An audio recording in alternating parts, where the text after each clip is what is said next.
Hi everyone. Before I get started with my presentation, can we just have another big round of applause for Automatic, WP Engine, Exergy, our awesome organisers, all these guys. Let's hear it for them.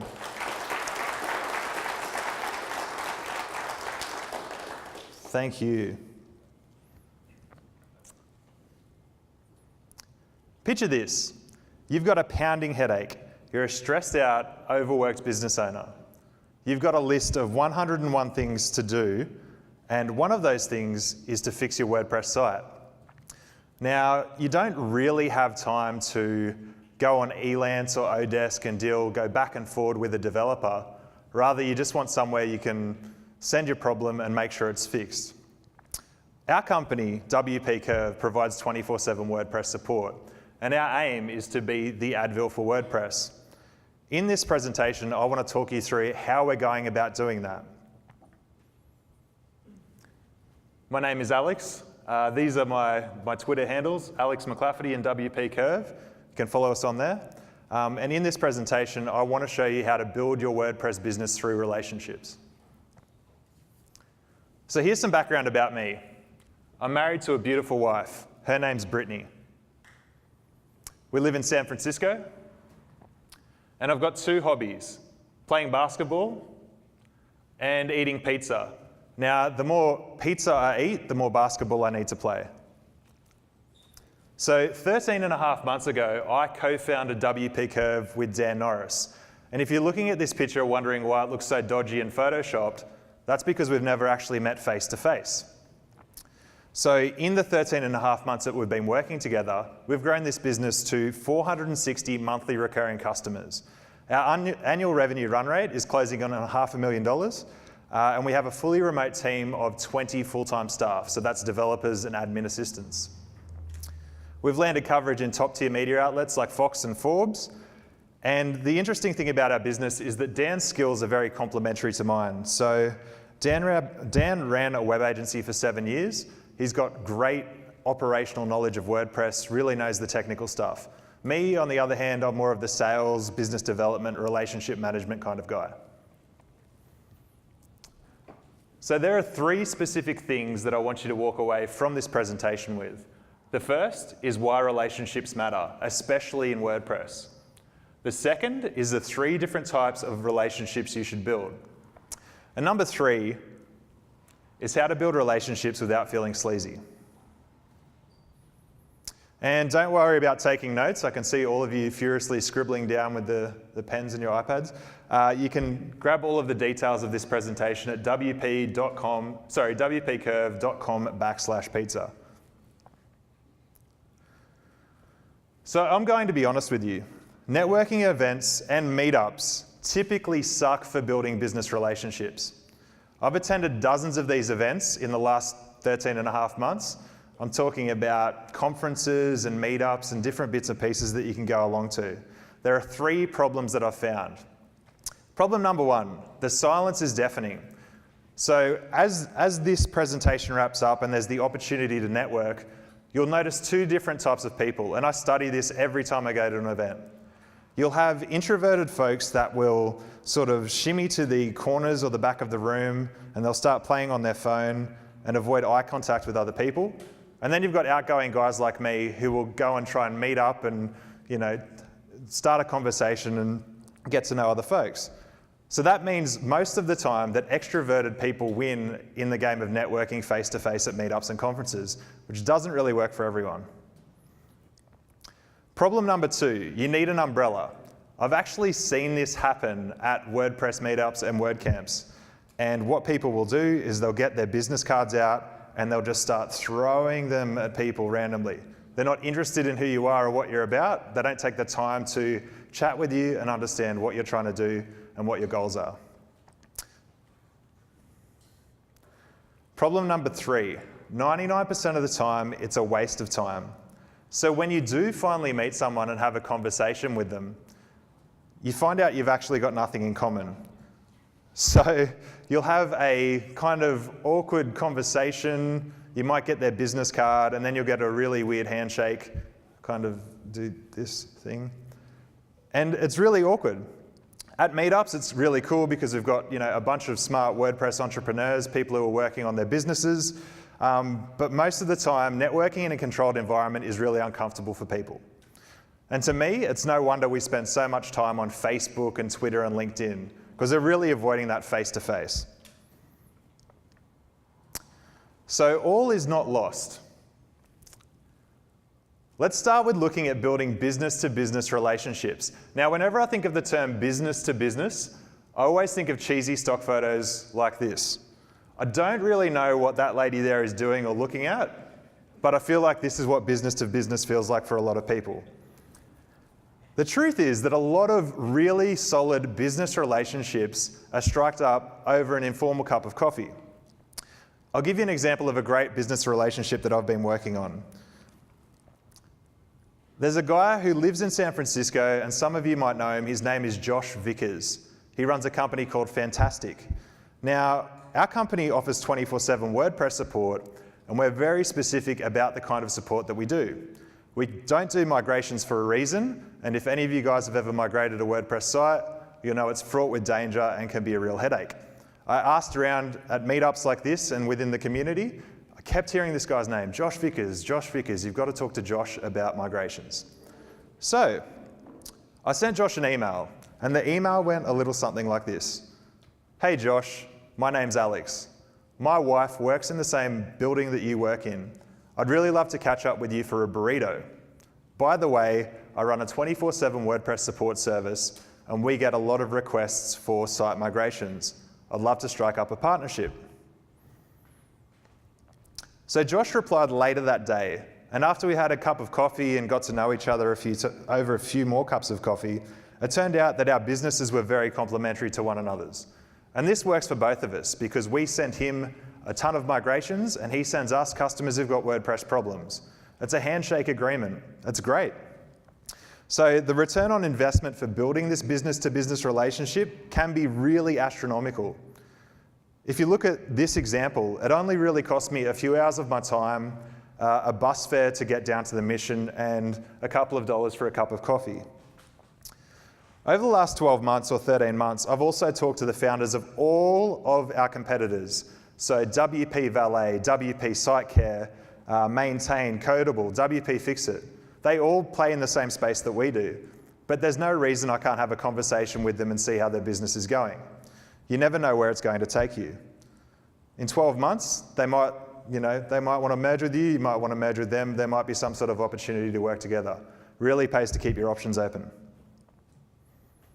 So here are my 7 steps for building business-to-business relationships. Step number 1, do your research. So don't go in blind, have an understanding of what the person's business is and figure out how you can be useful and helpful to them. Step 2, explain what's in it for them. So don't ask to pick their brain, that's the worst question you can ask anyone. Instead, have a specific ask and be clear about what you're looking for. Now, during the meeting is step 3, be honest. So if you start chatting about your business and their business and you realise that it's probably not a good fit, it's okay to say, hey, this isn't going to work. Don't waste their time and just part ways as friends. Step 4, if it is a good fit, focus on next steps. So you could review each other's services, you could onboard yourself as a customer and get a good understanding of how their service works. Now, the meeting is done and it's time to formalise the relationship. So step 5 is to find a model that works. For the example of WP Curve working with Fantastic, we're cool with a handshake agreement. We don't need any formal documentation. For bigger companies or for older companies, you might need to sign a heads of agreement or something like that, but find something that's going to work for both of you. Step 6 is follow up, and this is the point that a lot of people forget.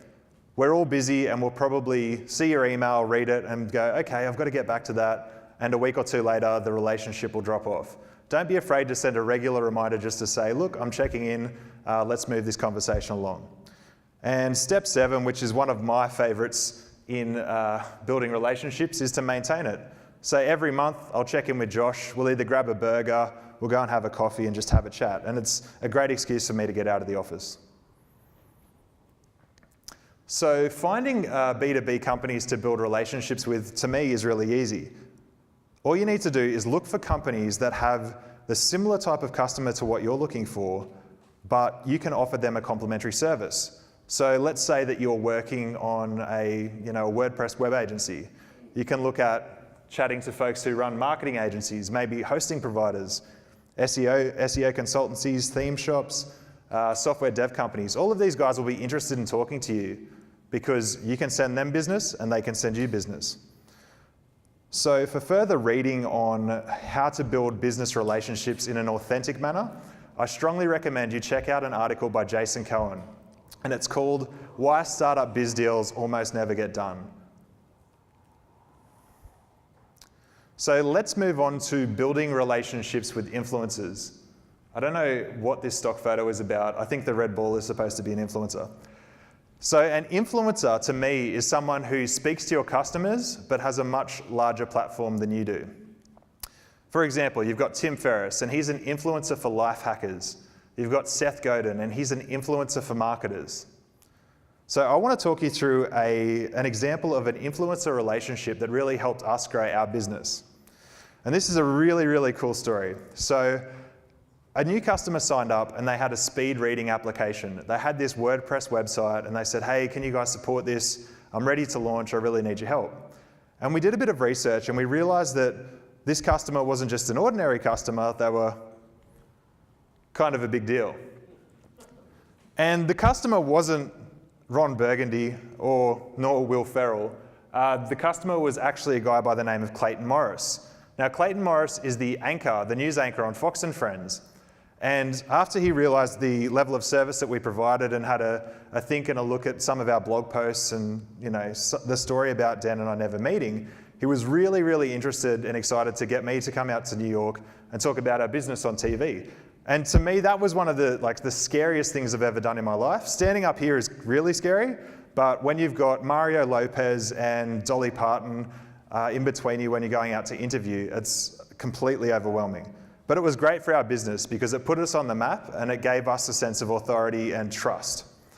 Now, while this was all happening, all of the relationship building with Clayton and Fox, we started to build relationships with other folks. So John Lee Dumas, Chris Ducker, and Noah Kagan. Now, these guys are big in the entrepreneurial circles.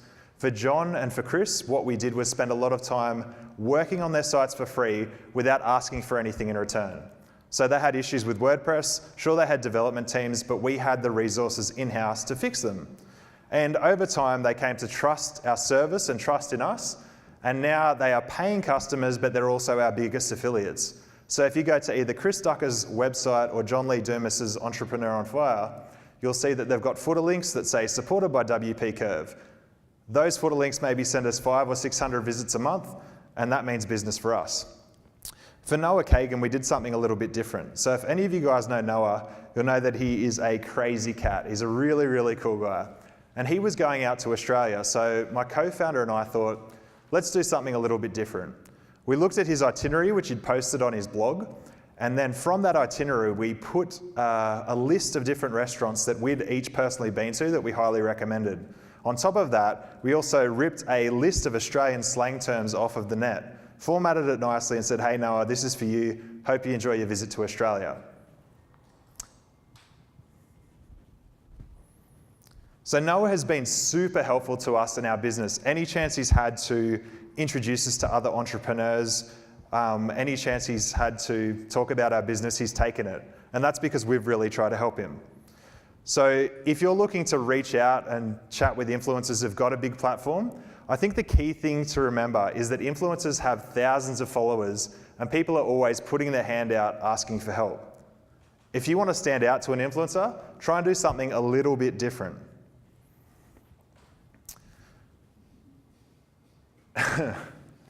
So these are my 7 steps to building relationships with influencers, and I don't need to read it, but you kind of get the idea.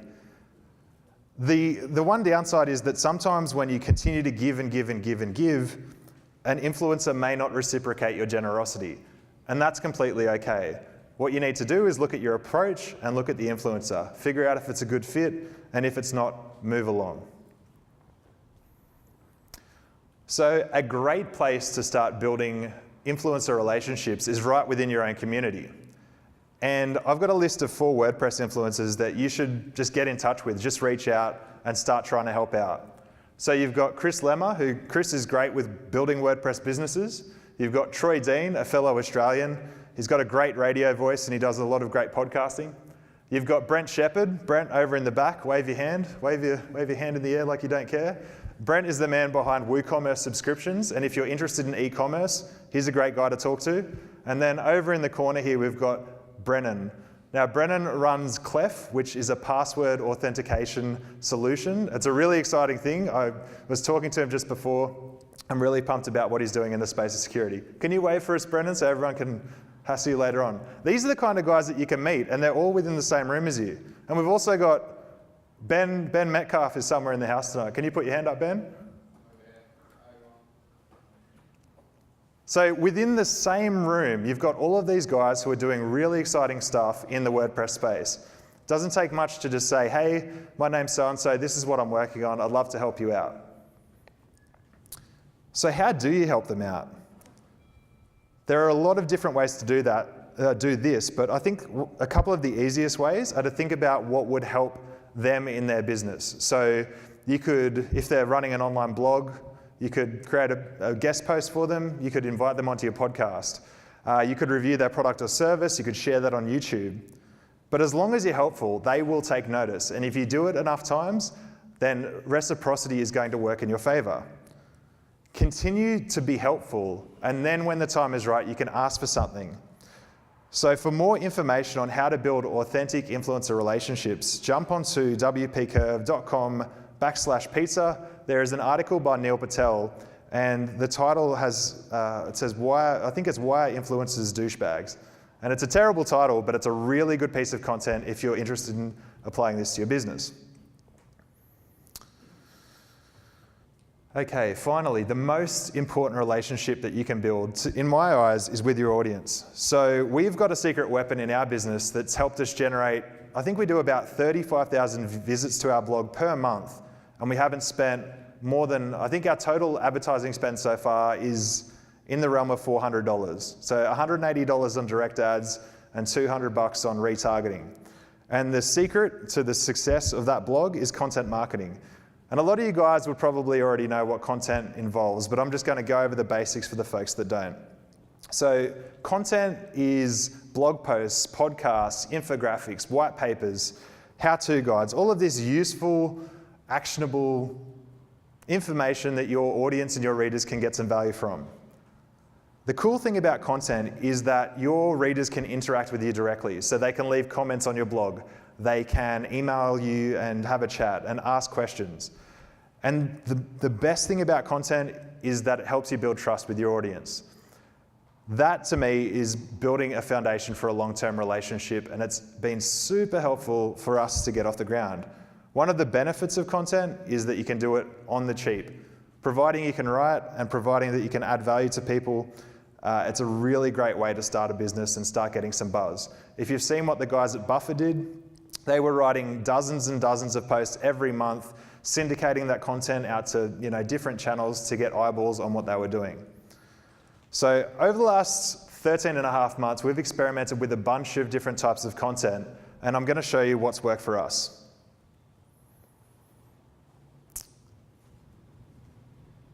People love, and I mean love, how-to guides. They go absolutely ballistic for how-to guides. Whether they use them in their business or not is another story, but they love having a step-by-step example of how to fix something in their business. So as you can see from some of these stats, getting started with AdWords, speeding up your WordPress site, how to implement live chat on your site, how to get started with podcasting, these are all really useful resources for people who are starting out. Now, if you come up with a detailed guide that solves a problem for your customers, they are going to absolutely love you for it. If you need content ideas outside of guides, have a look at the questions that your customers are asking you. And if you really, really want to stand out, you can experiment with transparency in your content. So this is something that when I started with Dan, my co-founder, 13 and a half months ago, I had a lot of trouble with. He wanted to release our monthly revenue figures for everyone to see. And for the first month or two, I convinced him that it was a bad idea. But come month 3, I was convinced. We put out our revenue figures, and I think at that stage we were making about $6,000 a month. And this is 2 guys working full-time with a couple of developers in hand. And to me, I was kind of embarrassed and was kind of confronting, but what I realized is opening and bearing your soul with that kind of content, if it's useful to people, will build a lot of trust and authority. So creating great content takes time and patience. And if you're looking to get started, here are my 7 principles for great content. You need to have an eye-grabbing headline, so you need to grab your reader's attention. It needs to be easy to read, so you don't get extra points for long sentences or using big words. People don't really care about that. It needs to be worth sharing. So we recently released a piece of content that was a roundup of income reports that are similar to our business. And that article got 650 tweets off the back of it being a useful piece of content. Remember that we're not paying to promote this kind of work. Number 4, needs to be useful. So don't use your corporate blog as a private journal. You've got other outlets and mediums for that, especially Medium. Needs to be valuable. So templates, tools, tips, tactics, these are the things that people get excited about. Actionable, specific action steps are really helpful to people. If you write a blog post and then at the end say, do X, Y, Z, they will thank you for it. And finally, evergreen. And I was presenting this presentation to my assistant this afternoon, and she said, evergreen, is that like a tree or something? It's not a tree, it comes back to it being something that will stand the test of time. A piece of content that's really worked for us has been how I went out for 4 months and tried to pitch our service to web agencies and folks that didn't really want it. And I came up with 11 reasons why it wasn't a great fit, and also outlined the fact that after 4 months, I think the sales total was $49. So that's the kind of stuff that people get excited about. Here's a bonus secret. If you don't like writing content, there are literally hundreds of writers out there that will do it for you, and at a great price too. A tip for you guys, if you want to find a content writer, go across to ProBlogger, ProBlogger.com, jump on their job board, and you can put up a job ad for $50 to find a writer for your blog. And you will literally get hundreds of emails back. Okay, so it takes time and care to grow a relationship, whether it's with a business, an influencer, or your audience. But if you put in the effort, are genuinely helpful, and try to add as much value as you can, you're going to find yourself with a ton of new relationships and new opportunities knocking down your door. So here is my challenge to everybody in this room. You've all come all the way out to the automatic headquarters here, and you need to, well, you don't need to, but I would love you to go out and meet just one new person tonight and be genuinely interested in what they're working on and what they have to say. A few extra tips. Quality trumps quantity, so you don't have to meet every single person in the room. If you're patient, you're interested, and you try and help them out, you will build a strong relationship. So please let me know if you've got any questions about what I've asked. Like I said, the deck's available up on wpcurve.com/pizza. Thank you.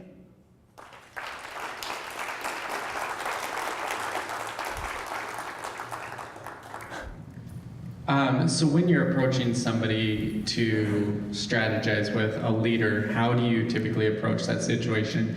Do you just ask them, like flat out, like, hey, like da-da-da-da, or how do you approach that situation?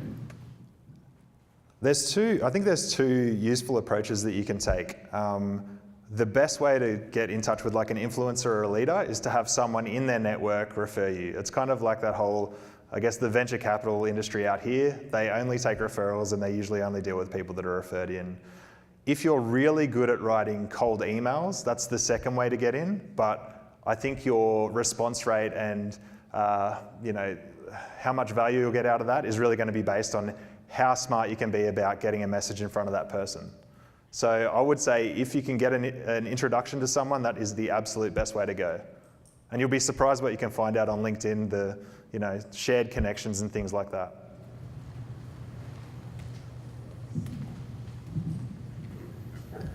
So you talked about creating content on your own website. What about commenting on influencers' content? Does that work for you?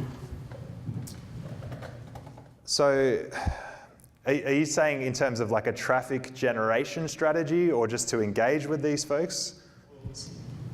Basically, to get introduced to the community. If you're commenting on their stuff on a regular basis and it's worthwhile comments, you might get a reputation. People might check you out.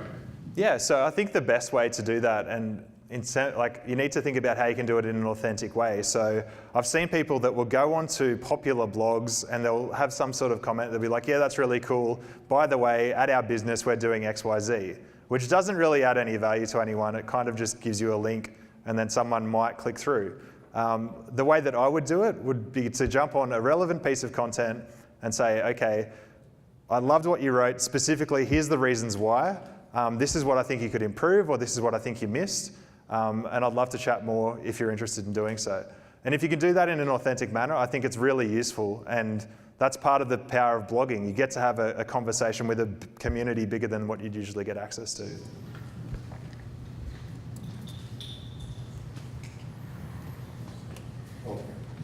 So some great suggestions in your presentation. And one I'll just add to your list as well is answering Quora questions can be really, really helpful.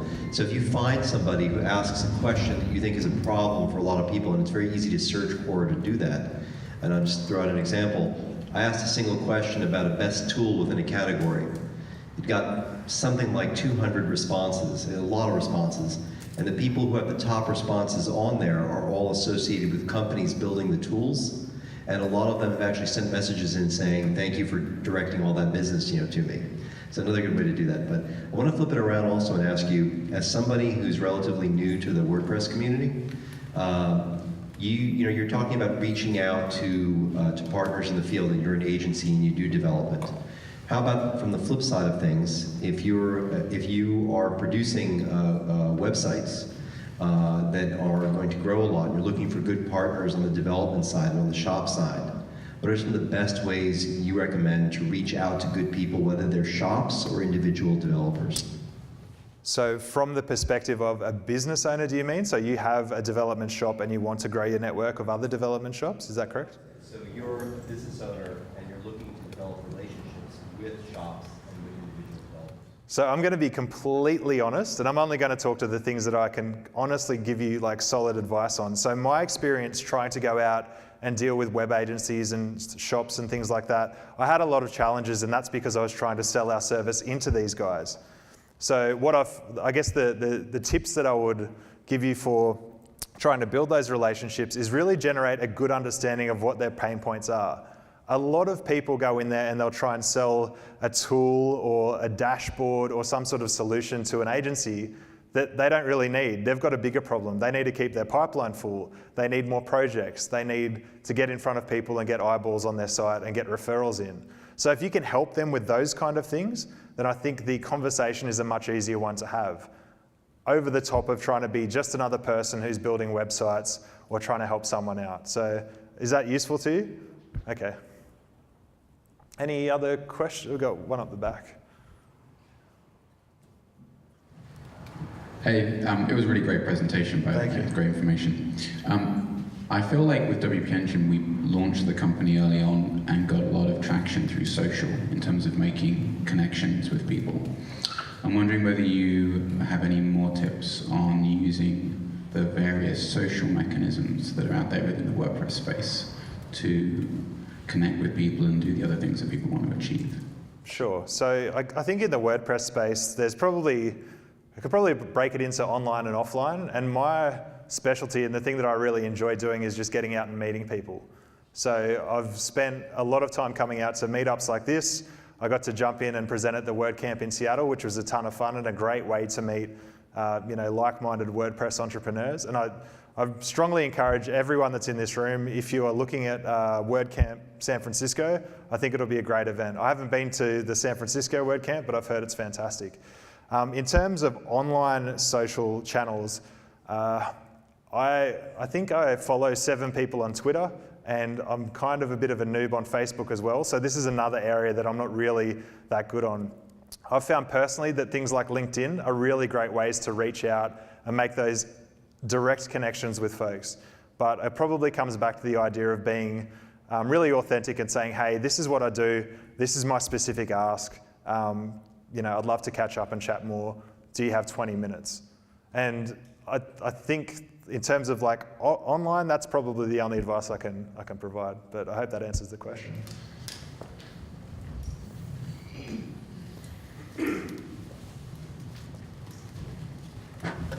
Yes, I fourth that. Excellent presentation. Thank you.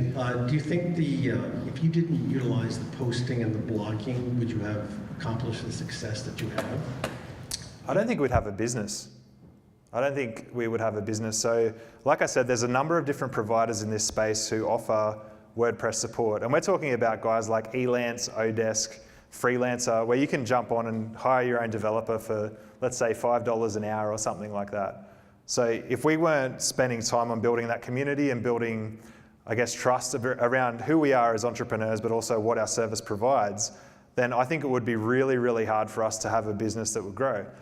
The other thing to consider is that we're entirely bootstrapped, so we haven't taken on any external funding. And when you are, I guess you really need to do more with less. And when you've got absolutely no cash in the bank, you get really creative about how you get in front of people. So that forced us to put out a lot of content that we thought would really drive home, you know, results for people that were looking at using us as a provider. You mentioned earlier that you put out publicly how much revenue you generate each month. Mm-hmm. What is your reason for doing that? What do you get out of that in return? So our community and our list are a lot of the people that read our content are bootstrappers or entrepreneurs or people who are getting started online. And what we've found is there's a lot of crossover between the people who are our customers and also the people who are really interested in the content that we put out. So we don't just release we release the income report, so we'll talk about how much money we make, but it's not just about that money. We'll also talk about what's working in our business, the channels that we're using to market our business, and also the challenges that we're having. So a couple of examples of things that, you know, we've talked about in income reports are, you know, what our focuses are as a business. We're not really worried about like average handle time as a support service. What we're concerned about is customer satisfaction and some rationale around that. The other things we talk about are, you know, how hard it is to find solid developers that you can trust.